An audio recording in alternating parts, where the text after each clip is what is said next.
ഈ സാമ്പത്തിക വർഷത്തിൽ തന്നെ തരിശുരഹിത മറ്റത്തൂരാകാൻ മറ്റത്തൂർ പഞ്ചായത്ത് ഭരണസമിതി തയ്യാറെടുക്കുന്നു. ഈ പദ്ധതിക്ക് അടക്കം 15 കോടി രൂപയാണ് വ്യാഴാഴ്ച വൈസ് പ്രസിഡന്റ് ഷാൻഡോ കൈതാരത്ത് അവതരിപ്പിച്ച പഞ്ചായത്ത് ബജറ്റിൽ കാർഷിക മേഖലയ്ക്കായി വകയിരുത്തിയിട്ടുള്ളത്.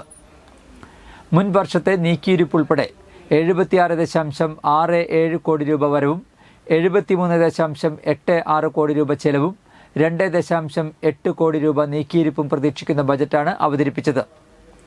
ലൈഫ് പദ്ധതിക്ക് 6 കോടിയും മാലിന്യമുക്ത പഞ്ചായത്ത് പദ്ധതിക്ക് 1 കോടിയും ആരോഗ്യ മേഖലയ്ക്ക് 45 ലക്ഷവും ബജറ്റിൽ വകയിരുത്തിയിട്ടുണ്ട്.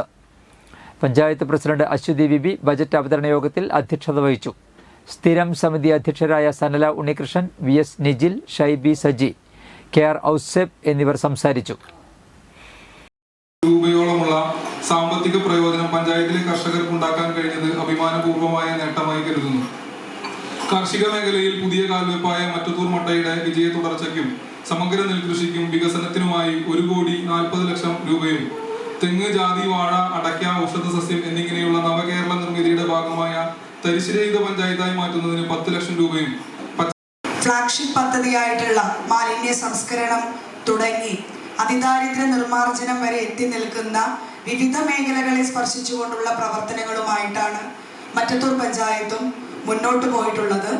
നമ്മുടെ പഞ്ചായത്തിലെ 69 അതിദാരിദ്ര്യ വിഭാഗങ്ങളെ കണ്ടെത്തുകയും അതിൽ 59 പേര് നമുക്ക് അതിദാരിദ്ര്യം മുക്തമാക്കി